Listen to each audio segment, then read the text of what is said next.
Optics അക്കാദമിയുടെ online ക്ലാസ്സിലേക്ക് ഏവർക്കും സ്വാഗതം. നമുക്കിന്ന് ജീവശാസ്ത്രത്തിൽ ബേസിക് ആയിട്ടുള്ള കാര്യങ്ങൾ, അടിസ്ഥാനപരമായിട്ടുള്ള കാര്യങ്ങളാണ് ഞാൻ ഉൾപ്പെടുത്തുന്നത്. നമുക്ക് മത്സര പരീക്ഷകളിൽ സ്ഥിരമായിട്ട് വരുന്ന ഒരു ശാസ്ത്ര വിഷയമാണ് ജീവശാസ്ത്രം, ബയോളജി. ജീവശാസ്ത്രത്തിൽ അടിസ്ഥാനപരമായിട്ട് വരുന്ന കാര്യങ്ങൾ അതാണ് ഇപ്പോൾ ഇന്നത്തെ ക്ലാസ്സിൽ ഞാൻ ഉൾപ്പെടുത്താൻ പോകുന്നത്. ഓക്കെ, എന്താണ് ജീവശാസ്ത്രം എന്ന് പറഞ്ഞാൽ? ഇപ്പം ജീവശാസ്ത്രം എന്നാൽ ജീവികളെ കുറിച്ചുള്ള പഠനം എന്നാണ്. ഇപ്പം ജീവശാസ്ത്രം ഒരു ശാസ്ത്രശാഖയാണ് എന്ന് എല്ലാവർക്കും അറിയാം. അപ്പം ശാസ്ത്രത്തിൽ, സയൻസിലാണ് ഇത് വരുന്നത്, ജീവശാസ്ത്രം വരുന്നത്. ഓക്കെ, ഇനി നമുക്ക് ഈ ജീവശാസ്ത്രം, ബയോളജി എന്ന വാക്ക് ആരാണ് കൊടുത്തത്, ബയോളജിയുടെ പിതാവ് ആരാണ്, ആ പിതാവുമായിട്ട് ബന്ധപ്പെട്ടിട്ട് നമുക്ക് മത്സര പരീക്ഷകളിൽ ആവർത്തിക്കുന്ന ചോദ്യങ്ങൾ, ഇതൊക്കെയാണ് ബേസ് ക്ലാസ്സിൽ ഞാൻ ഉൾപ്പെടുത്തുന്നത്. ക്ലിയർ ആയല്ലോ? ഓക്കെ, അപ്പോൾ എല്ലാവരും ശ്രദ്ധിക്കുക.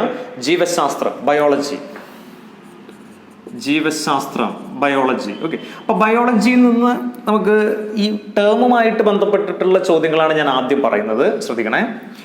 ബയോളജി എന്ന വാക്ക് ബയോസ്, ലോഗോസ് എന്നീ രണ്ട് വാക്കുകളിൽ നിന്നാണ് ഉണ്ടായിട്ടുള്ളത്. ആ വാക്കുകളൊക്കെ ശ്രദ്ധിക്കണം. അപ്പോൾ ബയോളജിയിൽ വരുന്ന വാക്കുകളാണ് ഏതൊക്കെ? Bios, logos. ഓക്കെ, ഇനി what you mean by bios? Bios meaning life എന്നാണ്, ജീവൻ എന്നാണ് ഈ ബയോസ് എന്ന വാക്കിന്റെ അർത്ഥം. ഓക്കെ, ഇനി what is the meaning of logos? Study എന്നാണ്, അല്ലേ? അപ്പോൾ സ്റ്റഡി ഓഫ് ലൈഫ് നമുക്ക് കൊടുത്തൂടെ? ഇപ്പം ലൈഫ് എന്ന് പറഞ്ഞിട്ടുണ്ടെങ്കിൽ ആരുടെ പ്രത്യേകതയാണ്? ജീവികളുടെ പ്രത്യേകതയാണ് ജീവൻ എന്ന് പറഞ്ഞാൽ. അതെല്ലാവർക്കും അറിയുന്ന കാര്യമാണ്. ഓക്കെ, അപ്പോൾ ജീവികളെ കുറിച്ചുള്ള പഠനം, ജീവനെ കുറിച്ചുള്ള പഠനം എന്നൊക്കെ നമുക്ക് പറയാം. ഓക്കെ, അപ്പം സ്റ്റഡി ഓഫ് ലിവിങ് തിങ്, ജീവികളെ കുറിച്ചുള്ള പഠനത്തെയാണ് നമ്മൾ എന്ത് പറയുന്നത്? ജീവശാസ്ത്രം, ബയോളജി എന്ന് പറയുന്നത്. ഓക്കെ, അപ്പോൾ what you mean by biology? Study of living thing. അതിൽ ജീവൻ എന്ന പേര് വരുന്ന വാക്ക് ഏതാന്ന് ചോദിക്കും. നിങ്ങൾ ബയോസ് എന്നാണ് കൊടുക്കേണ്ടത്. ഇനി പഠനം എന്ന മീനിങ്, അർത്ഥം വരുന്ന വാക്ക് ഏതാണെന്ന് ചോദിക്കും. ഓക്കെ, പഠനം എന്ന അർത്ഥം വരുന്ന വാക്ക് ഏതാണെന്ന് ചോദിക്കും. അപ്പം നിങ്ങൾ ലോഗോസ് ആണ് പറയേണ്ടത്. ഓക്കെ, അപ്പൊ BIOS meaning life, logos meaning study. So biology meaning study of life or study of living thing. Clear ആയല്ലോ? ഓക്കെ, ഇനി ഈ ബയോളജി എന്ന പേര് കൊടുത്തത് ആരാ? ജീൻ ബാപ്റ്റിസ്റ്റ് ലാമാർക്കാണ് ആ പേര് കൊടുത്തത്. ലാമാർക്ക് എന്ന് നിങ്ങൾ കേട്ടിട്ടുണ്ടാവും. ലാമാർക്കിസം, ഉപയോഗ നിരുപയോഗ സിദ്ധാന്തം എന്നൊക്കെ നമ്മൾ കേട്ടിട്ടുണ്ടാവും, അല്ല? ഓക്കെ, അപ്പോൾ പരിണാമ ശാസ്ത്രത്തിൽ വരുന്നതാണ് ഇതൊക്കെ, ലാമാർക്കിസം. അപ്പോൾ ആ ജീൻ ബാപ്റ്റിസ്റ്റ് ലാമാർക്കാണ് ലാമാർക്കിസം, ഉപയോഗ നിരുപയോഗ സിദ്ധാന്തത്തിന്റെ വക്താവാണ് അദ്ദേഹം. ആ ലാമാർക്ക്, ആ ജീൻ ബാപ്റ്റിസ്റ്റ് ലാമാർക്കാണ് ബയോളജി എന്ന പേര് കൊടുത്തത്. ഓക്കെ, ആരാണ് ബയോളജി എന്ന പേര് കൊടുത്തത്? Jean Baptiste Lamarck. പ്രത്യേകം ശ്രദ്ധിക്കണേ. ഇപ്പോൾ ചോദ്യം വരുന്ന രീതി ഇങ്ങനെയാണ്: who coin the term biology എന്നാണ്. Coin, COINED, coin to by എന്ന് പറഞ്ഞിട്ടുണ്ടെങ്കിൽ പ്രപ്പോസ് ചെയ്യുക, പേര് കൊടുക്കുക എന്ന പദം, ബയോളജി എന്ന പദം ആവിഷ്കരിച്ചത് അല്ലെങ്കിൽ ബയോളജി എന്ന പദം നിർദ്ദേശിച്ചത് എന്നൊക്കെയാണ് ചോദ്യമെങ്കിൽ നിങ്ങൾ ആരെ പേരാ കൊടുക്കേണ്ടത്? Gene Baptiste Lamarck. ഒക്കെ അദ്ദേഹമാണ് ബയോളജി എന്ന പേര് കൊടുത്തത്. ക്ലിയർ അല്ലേ? ഓക്കെ, ബയോളജി എന്താണെന്ന് പറഞ്ഞു, ബയോളജി എന്ന പേര് കൊടുത്തത് ആരാണെന്ന് പറഞ്ഞു കേട്ടോ. ഓക്കെ, ഇനി അതേപോലെ നിങ്ങൾ ശ്രദ്ധിക്കേണ്ടത് ഫാദർ ഓഫ് ബയോളജി, ജീവശാസ്ത്രത്തിന്റെ പിതാവായിട്ട് അറിയപ്പെടുന്നത് ഗ്രേറ്റ് ഗ്രീക്ക് ഫിലോസഫറായ അരിസ്റ്റോട്ടിലാണ്. ഓക്കെ, ആരാണ് ജീവശാസ്ത്രത്തിന്റെ പിതാവ്? അരിസ്റ്റോട്ടിൽ. ക്ലിയർ അല്ലേ? Okay, father of biology Aristotle. Who coin the term biology?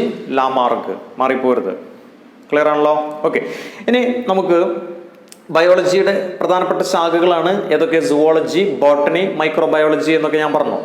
Clear അല്ലേ? ഓക്കെ, അപ്പോൾ അതിൽ സുവോളജിയുടെ പിതാവ് ചോദിച്ചാൽ നിങ്ങൾ ആരുടെ പേര് തന്നെയാണ് കൊടുക്കേണ്ടത്? അരിസ്റ്റോട്ടലിന്റെ പേര് തന്നെയാണ് കൊടുക്കേണ്ടത്. അപ്പോൾ ഫാദർ ഓഫ് ബയോളജി ചോദിച്ചിട്ടുണ്ടെങ്കിൽ, ഫാദർ ഓഫ് സുവോളജി ചോദിച്ചിട്ടുണ്ടെങ്കിലും നിങ്ങൾക്ക് ആരുടെ പേര് കൊടുക്കാം? അരിസ്റ്റോട്ടലിന്റെ പേര് കൊടുക്കാം. ഓക്കെ, എന്നാൽ ഫാദർ ഓഫ് ബോട്ടണി എന്നാണ് ചോദ്യമെങ്കിൽ നിങ്ങൾ ആരുടെ പേര് കൊടുക്കണം? തിയോഫ്രാസ്റ്റസ് എന്നാണ് കേട്ടോ. തിയോഫ്രാസ്റ്റസ്, അദ്ദേഹവും ഗ്രീക്ക് ഫിലോസഫറാണ്. ഓക്കെ, ഇവരൊക്കെ പ്രശസ്തരായിട്ടുള്ള ഗ്രീക്ക് തത്വചിന്തകന്മാരായിരുന്നു. ഈ അരിസ്റ്റോട്ടലും തിയോഫ്രാസ്റ്റസും ഒക്കെ, അവർ തമ്മിലുള്ള ഒരു ബന്ധമൊക്കെ ഉണ്ട്, അതൊക്കെ ഞാൻ പറയാം, ശ്രദ്ധിക്കുക. ഓക്കെ, അപ്പം അരിസ്റ്റോട്ടലാണ് ജീവശാസ്ത്രത്തിന്റെ, ജന്തുശാസ്ത്രത്തിന്റെ പിതാവ്. Okay, father of biology, father of zoology Aristotle. But father of botany Theophrastus. പ്രത്യേകം ശ്രദ്ധിക്കുക, പിതാവിന്റെ പേര്, പിതാക്കന്മാരുടെ പേരുകൾ ശ്രദ്ധിക്കണം. അതേപോലെ തന്നെ പേര് കൊടുത്ത ആളെ പേര്, ദാറ്റ് മീൻ ബയോളജി എന്ന പേര് കൊടുത്തത് ആരാണ് എന്നും ഓക്കെ, ഈ ഭാഗത്ത് നിങ്ങൾ പ്രത്യേകം ശ്രദ്ധിക്കേണ്ട ചോദ്യങ്ങളാണ്. ക്ലിയർ ആണല്ലോ? ഓക്കെ, ഇനി അടുത്തത് നമുക്ക് ബയോളജി എങ്ങനെയാണ്. ഇപ്പോൾ നമ്മളിപ്പോൾ ഇവിടെ ഇന്ത്യയിൽ ഒക്കെ ഏത് കാലഘട്ടത്തിലാണ് ഇതിനെക്കുറിച്ചിട്ട് നമ്മൾ പഠിക്കുന്നത് എന്നുള്ള കാര്യങ്ങളൊക്കെ പറഞ്ഞിട്ട് നമുക്ക് അരിസ്റ്റോട്ടിലുമായിട്ട് ബന്ധപ്പെട്ട കുറച്ച് കാര്യങ്ങൾ പറയാനുണ്ട്. അദ്ദേഹം ജീവശാസ്ത്രത്തിന് നൽകിയ സംഭാവനകളെ കുറിച്ചിട്ട് നമുക്ക് പറയാനുണ്ട്. പിന്നെ അതേപോലെ തിയോഫ്രാസ്റ്റസിനെ കുറിച്ചൊക്കെ കുറച്ച് കാര്യങ്ങൾ, അതൊക്കെയാണ് ബേസിൽ നമുക്ക് വേണ്ടത്. ഓക്കെ, അപ്പോൾ വേദ കാലഘട്ടത്തിലാണ് ഇവിടെ ഇപ്പൊ ജീവജാലങ്ങളെ കുറിച്ചുള്ള പഠനം, അങ്ങനെയാണ് ചോദ്യം. ജീവജാലങ്ങളെ കുറിച്ചുള്ള പഠനം ഇന്ത്യയിൽ ആരംഭിച്ചത് വേദ കാലഘട്ടത്തിൽ. അപ്പൊ ഏത് കാലഘട്ടത്തിലാണ് ജീവജാലങ്ങളെ കുറിച്ചുള്ള പഠനം ഇന്ത്യയിൽ ആരംഭിച്ചത് എന്നാണ് ചോദ്യം. നിങ്ങൾ വേദ കാലഘട്ടം എന്നാണ് ഓപ്ഷൻ കൊടുക്കേണ്ടത്. വേദ ഓക്കെ, അപ്പൊ നിങ്ങൾ കേട്ടിട്ടുണ്ടാവും ഋഗ്വേദ, അഥർവവേദ എന്നൊക്കെ നിങ്ങൾ കേട്ടിട്ടുണ്ടാവും. ആ 2 വേദ കാലഘട്ടവും നമുക്കിവിടെ വരുന്നുണ്ട്. ഓക്കെ, എങ്ങനെയാണ്? സസ്യങ്ങളും ജന്തുക്കളും. ഓക്കെ, അപ്പൊ സസ്യങ്ങളും ജന്തുക്കളാണല്ലോ ഈ ജീവജാലങ്ങളിൽ വരുന്നത്. ഓക്കെ, അപ്പൊ സസ്യങ്ങളെയും ജന്തുക്കളെയും കുറിച്ചുള്ള പഠനം വേദകാലഘട്ടത്തിലാണെന്ന് പറഞ്ഞു. അത് ഏത് വേദകാലഘട്ടത്തിലാണ്? ഋഗ്വേദം. അങ്ങനെയാണ് ഇപ്പൊ നിങ്ങൾ കൊടുക്കേണ്ടത്. ഋഗ്വേദ എന്നാണ് നിങ്ങൾ പറയേണ്ടത്. അപ്പൊ ജീവജാലങ്ങളെ കുറിച്ചുള്ള പഠനം ഇന്ത്യയിൽ ആരംഭിച്ചത് വേദകാലഘട്ടത്തിൽ. ഇനി സസ്യങ്ങളെയും ജന്തുക്കളെയും ഒക്കെ കുറിച്ചിട്ട് പ്രതിപാദിക്കുന്നത് ഏത് വേദത്തിലാണ് എന്ന് ചോദിക്കുന്ന സമയത്ത് ഋഗ്വേദമാണ് നിങ്ങൾ പറയേണ്ടത്. എന്നാൽ സസ്യങ്ങളെ കുറിച്ചുള്ള കൂടുതൽ അറിവ് നമുക്ക് തരുന്നത് അഥർവവേദ. ക്ലിയർ അല്ലേ? ഓക്കെ, അപ്പൊ ചോദ്യങ്ങൾ ശ്രദ്ധിക്കണേ. വേദകാലഘട്ടത്തിലാണ് ജീവജാലങ്ങളെ കുറിച്ചുള്ള പഠനം ഇന്ത്യയിൽ ആരംഭിക്കുന്നത്. ഓക്കെ, അപ്പോൾ ഏത് കാലഘട്ടത്തിലാണ് ജീവജാലങ്ങളെ കുറിച്ചുള്ള പഠനം ഇന്ത്യയിൽ ആരംഭിക്കുന്നത് എന്ന് ചോദിക്കുന്ന സമയത്ത് വേദകാലഘട്ടം. ഇനി സസ്യങ്ങളെക്കുറിച്ചും ജന്തുക്കളെക്കുറിച്ചും പ്രതിപാദിച്ചത് ഏത് വേദത്തിലാണ് എന്ന് ചോദിക്കുന്ന സമയത്ത് ഋഗ്വേദം.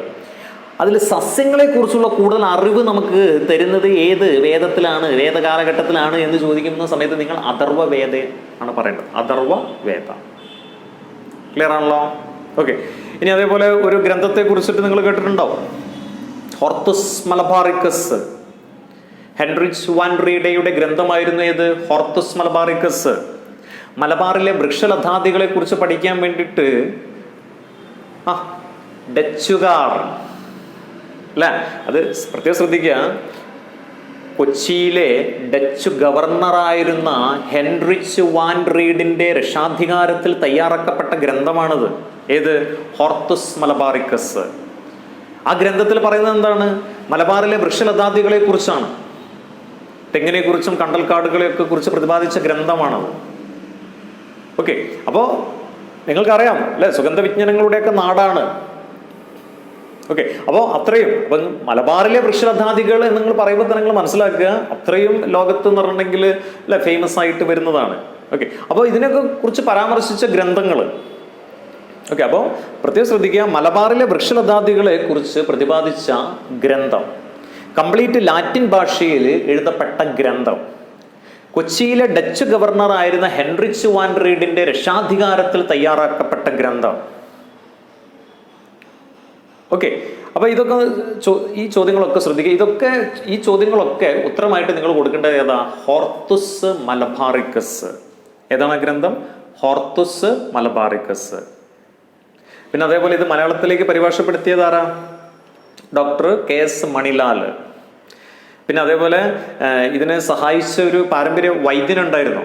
ഓക്കെ, ഇട്ടി അച്യുതൻ എന്ന് കേട്ടിട്ടുണ്ടാവും നിങ്ങൾ. ഇട്ടി അച്യുതൻ എന്ന പാരമ്പര്യ വൈദ്യന്റെ സഹായത്തോടെ ഡച്ചുകാർ ആംസ്റ്റർഡാമിൽ വെച്ചിട്ട് 12 വാല്യങ്ങളായിട്ടാണ് ഈ ഗ്രന്ഥം തയ്യാറാക്കിയത്. ഇത് ശ്രദ്ധിക്കണം. ഏത് പാരമ്പര്യ വൈദ്യന്റെ സഹായത്തോടെ എന്ന് ചോദിക്കുന്ന സമയത്ത് നിങ്ങൾ ഇട്ടി അച്യുതൻ ആണ് പറയേണ്ടത്. ഇനി ആരാണിത് പരിഭാഷപ്പെടുത്തിയത് വെച്ചിട്ടുണ്ടെങ്കിൽ ഡോക്ടർ KS മണിലാൽ. ഇനിയാണ് ആരാണ് ഈ ഗ്രന്ഥം എഴുതിയത് എന്ന് ചോദിച്ചിട്ടുണ്ടെങ്കിൽ ഹെൻറിച്ച് വാൻ റീഡ്. ഓക്കെ, അപ്പോൾ പ്രത്യേകം ശ്രദ്ധിക്കുക, കൊച്ചിയിലെ ഡച്ച് ഗവർണർ ആയിരുന്ന ഹെൻറിച്ച് വാൻ റീഡിന്റെ രക്ഷാധികാരത്തിൽ തയ്യാറാക്കപ്പെട്ട ഗ്രന്ഥമാണത്. ഇനി അതേപോലെ മലയാള ഭാഷ ആദ്യമായിട്ട് അച്ചടിക്കപ്പെട്ട ഗ്രന്ഥമാണത്. ഇങ്ങനെയുള്ള ഒരുപാട് ചോദ്യങ്ങളുണ്ട്. അതിൻ്റെ ഒക്കെ ഉത്തരം ഹോർത്തുസ് മലബാറിക്കസ്. ഏതാണ് ഗ്രന്ഥം? ഹോർത്തുസ് മലബാറിക്കസ്. ക്ലിയർ ആണല്ലോ? അപ്പൊ ആ ഗ്രന്ഥത്തിൽ പോലും നമ്മുടെ മലബാറിലെ വൃക്ഷലതാദികളെ കുറിച്ചിട്ട് പ്രതിപാദിക്കുന്നുണ്ട്. ഓക്കെ, അപ്പൊ അത് ശ്രദ്ധിച്ചാൽ മതി നിങ്ങൾ. ക്ലിയർ അല്ലേ? ഓക്കെ, അപ്പോൾ ഇവിടെ ശ്രദ്ധിക്കുക, ഇന്ത്യയിൽ ജീവജാലങ്ങളെ കുറിച്ചിട്ടുള്ള പഠനം ഇന്ത്യയിൽ ആരംഭിച്ചത് വേദ കാലഘട്ടത്തിൽ. ഓക്കെ, ഇനി സസ്യങ്ങളെയും ജന്തുക്കളെയും കുറിച്ച് പ്രതിപാദിച്ച വേദം ഋഗ്വേദ. ഇനി സസ്യങ്ങളെ കുറിച്ചുള്ള കൂടുതൽ അറിവ് നമുക്ക് തരുന്നത് അഥർവവേദ. ക്ലിയർ ആയല്ലോ? ഓക്കെ, ഇനി നമുക്ക് ജീവശാസ്ത്രത്തിന്റെ പിതാവായ അരിസ്റ്റോട്ടലിനെ കുറിച്ചിട്ടുള്ള കുറച്ച് സംഭാവനകൾ, അദ്ദേഹം ജീവശാസ്ത്രത്തിന് നൽകിയ കുറച്ച് സംഭാവനകളാണ് ഞാനിവിടെ പറയാൻ പോകുന്നത്. ആദ്യം ഞാൻ അദ്ദേഹത്തിന്റെ പ്രധാനപ്പെട്ട കുറച്ച് വാചകങ്ങളാണ് പറയുന്നത്. ഓക്കെ, അദ്ദേഹം പറഞ്ഞ കാര്യങ്ങൾ. ഓക്കെ, ശ്രദ്ധിക്കുക. ജ്ഞാനിയെ പോലെ ചിന്തിക്കുക, സാധാരണക്കാരന്റെ ഭാഷയിൽ സംസാരിക്കുക. ഇതാരാണ് പറഞ്ഞത്? ഇങ്ങനെ ആരാണ് പറഞ്ഞത്? ഓക്കെ, അപ്പൊ നിങ്ങൾ ആരെ പേരാ കൊടുക്കേണ്ടത്? ഗ്രേറ്റ് ഗ്രീക്ക് ഫിലോസഫറായ അരിസ്റ്റോട്ടിൽ. ക്ലിയർ അല്ലേ? അപ്പൊ എന്താണ്? ജ്ഞാനിയെ പോലെ ചിന്തിക്കുക, സാധാരണക്കാരന്റെ ഭാഷയിൽ സംസാരിക്കുക. ശ്രദ്ധിക്കുക. ഓക്കെ, ഇത് ആരാണ് പറഞ്ഞത് എന്നാണ് നിങ്ങൾ ആരെ പേരാ കൊടുക്കേണ്ടത്? അരിസ്റ്റോട്ടിൽ. ക്ലിയർ അല്ലേ? ഇനി അതേപോലെ മനുഷ്യൻ പ്രകൃത്യ ഒരു സമൂഹ ജീവിയാണ് എന്ന് പറഞ്ഞതാരാ? മനുഷ്യൻ പ്രകൃത്യ ഒരു സമൂഹ ജീവിയാണ് എന്ന് പറഞ്ഞതാരാ? അരിസ്റ്റോട്ടിലാണ്. അരിസ്റ്റോട്ടിലിന്റെ പ്രധാനപ്പെട്ട ഒരു വാചകമാണത്. മനുഷ്യൻ പ്രകൃത്യ ഒരു സമൂഹ ജീവിയാണ്. ഇനി അതേപോലെ ഒരു വ്യക്തി പ്രകൃത്യ അവൻ്റേതല്ലെങ്കിലും അവൻ ഒരു അടിമയാണ് എന്ന് പറഞ്ഞതാരാ? അരിസ്റ്റോട്ടിലാണ്. ക്ലിയർ അല്ലേ? ഒരു വ്യക്തി പ്രകൃത്യ അവൻ്റേതല്ലെങ്കിലും അവൻ ഒരു അടിമയാണ് എന്ന് പറഞ്ഞതാരാ? അരിസ്റ്റോട്ടിലാണ്. ഓക്കെ, ഇനി അതേപോലെ രണ്ട് ശരീരത്തിലെ ഒറ്റ ആത്മാവാണ് സൗഹൃദം എന്ന് പറഞ്ഞതാരാ? അരിസ്റ്റോട്ടിലാണ്. ഓക്കെ, അപ്പൊ ഈ വാചകങ്ങളൊക്കെ പ്രത്യേകം ശ്രദ്ധിക്കുക. അപ്പൊ അതങ്ങനെ തന്നെ നമുക്ക് ക്വസ്റ്റ്യൻ വരും. പ്രത്യേകം ശ്രദ്ധിക്കണേ. സ്ഥിരമായിട്ട് ആവർത്തിക്കുന്ന ചോദ്യങ്ങളാണ്. ശ്രദ്ധിച്ചിട്ട് മനസ്സിലാക്കിയിട്ട് പഠിക്കുക എല്ലാവരും. ജ്ഞാനിയെ പോലെ ചിന്തിക്കുക, സാധാരണക്കാരന്റെ ഭാഷയിൽ സംസാരിക്കുക. മനുഷ്യൻ പ്രകൃത്യ ഒരു സമൂഹ ജീവിയാണ്. ഒരു വ്യക്തി പ്രകൃത്യ അവൻ്റേതല്ലെങ്കിലും അവൻ ഒരു അടിമയാണ്. രണ്ട് ശരീരത്തിലെ ഒറ്റ ആത്മാവാണ് സൗഹൃദം. ഓക്കെ, ക്ലിയർ ആയല്ലോ? ഇനി ജ്ഞാനികളിലെ ആചാര്യൻ എന്നറിയപ്പെടുന്നത് ആരാണ്? അരിസ്റ്റോട്ടിലാണ്. ഓക്കെ, ആരാണ് ജ്ഞാനികളുടെ ആചാര്യൻ? അരിസ്റ്റോട്ടിൽ. രാഷ്ട്രതന്ത്രശാസ്ത്രത്തിന്റെ പിതാവ്, ഫാദർ ഓഫ് പൊളിറ്റിക്കൽ സയൻസ്, രാഷ്ട്രതന്ത്രശാസ്ത്രത്തിന്റെ പിതാവ് ആരാണ്? അരിസ്റ്റോട്ടിലാണ്. സയൻസ് ഓഫ് ലോജിക്, തർക്കശാസ്ത്രത്തിന്റെ പിതാവ് ആരാണ്? അരിസ്റ്റോട്ടിലാണ്. ഓക്കെ, ഇനി അതേപോലെ പ്രത്യേകം ശ്രദ്ധിക്കുക. ഫാദർ ഓഫ് ഫിലോസഫി എന്ന് ചോദിക്കാറുണ്ട്. അത് ചില ബുക്കുകളിലൊക്കെ അരിസ്റ്റോട്ടിൽ നിന്ന് കൊടുത്തിട്ടുണ്ട്. നിങ്ങൾ ശ്രദ്ധിക്കണം. സോക്രട്ടീസ്, പ്ലാറ്റോ, അരിസ്റ്റോട്ടിൽ, ഇവരൊക്കെ ഗ്രീക്ക് ഫിലോസഫേഴ്സ് ആണ്. സോക്രട്ടീസ്, പ്ലാറ്റോ, അരിസ്റ്റോട്ടിൽ, തിയോഫ്രാസ്റ്റസ്, ഇവരൊക്കെ ചിലപ്പോൾ നിങ്ങൾക്ക് പരിചയം ഉണ്ടാവും. അതിൽ സോക്രട്ടീസ് ആണ് തത്വശാസ്ത്രത്തിന്റെ പിതാവായിട്ട് അറിയപ്പെടുന്നത്. Father of philosophy Socrates. Okay, ഇനി സോക്രട്ടീസിന്റെ ശിഷ്യനായിരുന്നു ആര്? പ്ലാറ്റോയുടെ ശിഷ്യനായിരുന്നു ആര്? അരിസ്റ്റോട്ടിൽ. അരിസ്റ്റോട്ടിലിന്റെ ശിഷ്യന്മാരായിരുന്നു മഹാനായ അലക്സാണ്ടറും തിയോഫ്രാസ്റ്റസും. അപ്പൊ അരിസ്റ്റോട്ടിലിന്റെ ശിഷ്യരിൽ പ്രധാനി ആരാണ് എന്ന് ചോദിക്കാറുണ്ട്. അത് നിങ്ങൾ മഹാനായ അലക്സാണ്ടർ ആണ് പറയേണ്ടത്. മറ്റൊരു ശിഷ്യനായിരുന്നു ആര്? തിയോഫ്രാസ്റ്റസ്. അദ്ദേഹത്തെ നമ്മളോട് പറഞ്ഞു അല്ലെ? Father of botany. സസ്യശാസ്ത്രത്തിന്റെ പിതാവായിട്ട് അറിയപ്പെടുന്നത് ആരാണ്? തിയോഫ്രാസ്റ്റസ് ആണ്. അദ്ദേഹം ഞാൻ പറഞ്ഞു അരിസ്റ്റോട്ടിലിന്റെ ശിഷ്യന്മാരിൽ പ്രധാനി മഹാനായ അലക്സാണ്ടർ. മറ്റൊരു ശിഷ്യനായിരുന്നു ആര്? തിയോഫ്രാസ്റ്റസ്. ക്ലിയർ അല്ലേ? ഓക്കെ, അപ്പോൾ ഇതൊക്കെ പ്രത്യേകം ശ്രദ്ധിക്കുക. പിന്നെ അതേപോലെ ഡെമോക്രറ്റസ് എന്നൊരു ചിന്തകനെ കുറിച്ചിട്ട് നിങ്ങൾ കേട്ടിട്ടുണ്ടോ? നമ്മളെ കണാദ മഹർഷി നിങ്ങൾ കേട്ടിട്ടുണ്ടോ? നമ്മളെ കണാദന്റെ കാലത്ത് ജീവിച്ചിരുന്ന എവിടെ ജീവിച്ചിരുന്ന ഗ്രീക്ക് ഫിലോസഫർ ആണല്ലോ അവരൊക്കെ അല്ലേ? ഓക്കെ, അപ്പൊ എവിടെയാന്ന് മനസ്സിലായല്ലോ? ഓക്കെ, അപ്പൊ അവിടെ ജീവിച്ചിരുന്ന ആരുടെ കാലഘട്ടത്തിൽ? കണാദ മഹർഷി എന്ന് പറഞ്ഞാല് നമ്മുടെ ചുറ്റുപാടിലുമുള്ള എല്ലാം ലഘു കണങ്ങളാൽ നിർമ്മിതമാണ് എന്ന് പറഞ്ഞ വ്യക്തിയാണ്. ആര്? കണാദ മഹർഷി. അദ്ദേഹമാണ് പരമാണു സിദ്ധാന്തം ആവിഷ്കരിച്ചത്. അപ്പൊ പരമാണു സിദ്ധാന്തം അല്ലെങ്കിൽ ആറ്റോമിക സിദ്ധാന്തം ആവിഷ്കരിച്ച ഇന്ത്യക്കാരൻ, അതൊക്കെ ശ്രദ്ധിക്കണം. ഓക്കെ, പരമാണു സിദ്ധാന്തം ആവിഷ്കരിച്ച വ്യക്തി അല്ലെങ്കിൽ ആറ്റോമിക സിദ്ധാന്തം ആവിഷ്കരിച്ച ഇന്ത്യക്കാരനൊക്കെ ചോദിച്ചാൽ നിങ്ങൾ കണാദനാണ് പറയേണ്ടത്. അപ്പൊ കണാദന്റെ വൈശേഷിക സൂത്ര എന്ന ഗ്രന്ഥത്തിൽ ഇതിനെ കുറിച്ചിട്ട് പരാമർശിക്കുന്നുണ്ട്. അദ്ദേഹം എന്താ പറഞ്ഞത്? നമ്മുടെ ചുറ്റുപാടിലുമുള്ള എല്ലാം ലഘു കണങ്ങളാൽ നിർമ്മിതമാണ് എന്നാണ് ആര് പറഞ്ഞത്? കണാദൻ പറഞ്ഞത്. കണാദന്റെ കാലഘട്ടത്തിൽ ജീവിച്ചിരുന്ന ഒരു ഗ്രീക്ക് ചിന്തകനായിരുന്നു ആര്? ഡെമോക്രറ്റസ്. ഇതൊക്കെ നിങ്ങൾ പഠിച്ചിട്ടുണ്ടാവും. ഇതൊക്കെ ശ്രദ്ധിക്കുക, അങ്ങോട്ടും ഇങ്ങോട്ടും മാറിപ്പോവാതെ പ്രത്യേകം ശ്രദ്ധിക്കുക. ഇതിൽ നമുക്ക് ചോദിക്കുന്ന ചോദ്യങ്ങൾ എന്ന് പറഞ്ഞാൽ സോക്രട്ടീസിന്റെ ശിഷ്യൻ ആരായിരുന്നു എന്ന് ചോദിക്കാറുണ്ട്. അപ്പൊ പ്ലാറ്റോ ആണ് നിങ്ങൾ പറയേണ്ടത്, ശിഷ്യരിൽ പ്രധാനി. Okay, Plato. ഇനി അതേപോലെ പ്ലാറ്റോയുടെ ശിഷ്യരിൽ പ്രധാനി ആരായിരുന്നു? അരിസ്റ്റോട്ടിൽ. ഇനി അരിസ്റ്റോട്ടലിന്റെ ശിഷ്യരിൽ പ്രധാനം ചോദിക്കുമ്പോൾ മഹാനായ അലക്സാണ്ടർ ആണ് പറയേണ്ടത്. അതോടൊപ്പം തന്നെ തിയോഫ്രാസ്റ്റസും ശിഷ്യരിൽ ഉണ്ടായിരുന്നു എന്ന് നിങ്ങൾ മനസ്സിലാക്കുക. ആ തിയോഫ്രാസ്റ്റസ് ആണ് സസ്യശാസ്ത്രത്തിന്റെ പിതാവായിട്ട്, ഫാദർ ഓഫ് ബോട്ടണി, സസ്യശാസ്ത്രത്തിന്റെ പിതാവായിട്ട് അറിയപ്പെടുന്നത്. ഓക്കെ, ഇനി അതേപോലെ ഈ അരിസ്റ്റോട്ടലിന്റെ പ്രധാനപ്പെട്ട ഗ്രന്ഥമുണ്ട്. അത് പ്രത്യേകം ശ്രദ്ധിക്കണേ. ഹിസ്റ്ററി ഓഫ് ആനിമൽസ് എന്ന ഗ്രന്ഥം എഴുതിയത് ആരാണ്? അരിസ്റ്റോട്ടിലാണ്. അതേപോലെ അരിസ്റ്റോട്ടലിന്റെ ശിഷ്യനായ തിയോഫ്രാസ്റ്റസിന്റെ ഗ്രന്ഥമാണ് ഇത് ഹിസ്റ്റോറിയ പ്ലാന്റേറം. ഈ രണ്ട് ഗ്രന്ഥങ്ങളും മാറിപ്പോരുത്. Historia plantarum. ഇതാരുടേതാണ്? തിയോഫ്രാസ്റ്റസിൻ്റെതാണ്. ഒന്ന് ഹിസ്റ്ററി ഓഫ് ആനിമൽസ് അരിസ്റ്റോട്ടിലാണ് പറയേണ്ടത്. പ്രത്യേകം ശ്രദ്ധിക്കണേ. History of animals Aristotle, Historia plantarum രണ്ടും ഒരേപോലെ വരുന്ന ഗ്രന്ഥങ്ങളാണ്. ഒരേപോലെ വരുന്നത് പറഞ്ഞിട്ടുണ്ടെങ്കിൽ പേരിൽ ഒരേപോലെ വരുന്നതാണ് കേട്ടോ, അങ്ങനെയാണ് ഉദ്ദേശിച്ചത്. അപ്പൊ history of animals Aristotle, Historia Plantarum Theophrastus, മാറിപ്പോരുത്. പിന്നെ അരിസ്റ്റോട്ടലിന്റെ ശിഷ്യനായിരുന്നു ആര്? തിയോഫ്രാസ്റ്റസ്. പിന്നെ അതേപോലെ അരിസ്റ്റോട്ടിലാണ് ജീവശാസ്ത്രത്തിന്റെ പിതാവ്, ജന്തുശാസ്ത്രത്തിന്റെ പിതാവ്. എന്നാൽ തിയോഫ്രാസ്റ്റസ് ആണ് ഹിസ്റ്റോറിയ പ്ലാന്റേറം എന്ന ഗ്രന്ഥം എഴുതിയ തിയോഫ്രാസ്റ്റസ് ആണ് സസ്യശാസ്ത്രത്തിന്റെ പിതാവായിട്ട് അറിയപ്പെടുന്നത്. ഇനി ഞാൻ രാഷ്ട്രതന്ത്രശാസ്ത്രമൊക്കെ പ്രത്യേകം ശ്രദ്ധിക്കട്ടോ. ഫാദർ ഓഫ് പൊളിറ്റിക്കൽ സയൻസ് ശ്രദ്ധിക്കണം. അതേപോലെ സയൻസ് ഓഫ് ലോജിക്, തർക്കശാസ്ത്രം ശ്രദ്ധിക്കണം. അപ്പോൾ അദ്ദേഹം അരിസ്റ്റോട്ടൽ പിതാവായിട്ട് വരുന്ന ശാസ്ത്രശാഖകൾ മാത്രം നിങ്ങൾ ഒരു ബോക്സിലാക്കിയിട്ട് അങ്ങനെ പഠിക്കുക നിങ്ങൾ. അപ്പോൾ എളുപ്പമായിരിക്കും. അല്ലെങ്കിൽ ഇതൊക്കെ അങ്ങോട്ടും ഇങ്ങോട്ടും മാറിപ്പോകാനുള്ള സാധ്യത കൂടുതലാണ്. അപ്പോൾ മനസ്സിലാക്കുക. സയൻസ് ഓഫ് ലോജിക്, തർക്കശാസ്ത്രം, പൊളിറ്റിക്കൽ സയൻസ്, രാഷ്ട്രതന്ത്രശാസ്ത്രം, ബയോളജി, ജീവശാസ്ത്രം, സുവോളജി, ജന്തുശാസ്ത്രം, ഇതിൻ്റെ ഒക്കെ ഈ ശാസ്ത്രശാഖകളുടെ ഒക്കെ പിതാവായിട്ട് വരുന്നത് അതാണ് അരിസ്റ്റോട്ടലാണ്. ക്ലിയർ ആണല്ലോ? ഇനി അതേപോലെ ലൈസിയം എന്ന വിദ്യാലയം സ്ഥാപിച്ചത്, സ്ഥിരമായിട്ട് ആവർത്തിക്കുന്ന ഒരു ചോദ്യമാണ്. ലൈസിയം എന്ന വിദ്യാലയം സ്ഥാപിച്ചത് അരിസ്റ്റോട്ടലാണ്. ജ്ഞാനികളിലെ ആചാര്യൻ എന്നറിയപ്പെടുന്നത് അരിസ്റ്റോട്ടലാണ്. പിന്നെ അദ്ദേഹത്തിന്റെ പ്രധാനപ്പെട്ട വാചകങ്ങൾ, അദ്ദേഹം പറഞ്ഞ കാര്യങ്ങൾ ജ്ഞാനിയെ പോലെ ചിന്തിക്കുക, സാധാരണക്കാരന്റെ ഭാഷയിൽ സംസാരിക്കുക, മനുഷ്യൻ പ്രകൃതിയെ ഒരു സമൂഹ ജീവിയാണ്, ഒരു വ്യക്തി പ്രകൃതിയെ അവൻ്റേതല്ലെങ്കിലും അവൻ ഒരു അടിമയാണ്, രണ്ട് ശരീരത്തിൽ ഒറ്റ ആത്മാവാണ്, സൗഹൃദം. ക്ലിയറാണല്ലോ? ഇതൊക്കെ അരിസ്റ്റോട്ടലുമായിട്ട് ബന്ധപ്പെട്ടിട്ടാണ് നിങ്ങൾ ഓർത്തു വെക്കേണ്ടത്. ഇതൊന്നും മാറിപ്പോവാതെ ശ്രദ്ധിച്ച് മനസ്സിലാക്കിയിട്ട് പഠിക്കുക എല്ലാവരും. എല്ലാ വിഷയങ്ങളും ഇനി ഒരൊറ്റ കുടക്കീഴിൽ.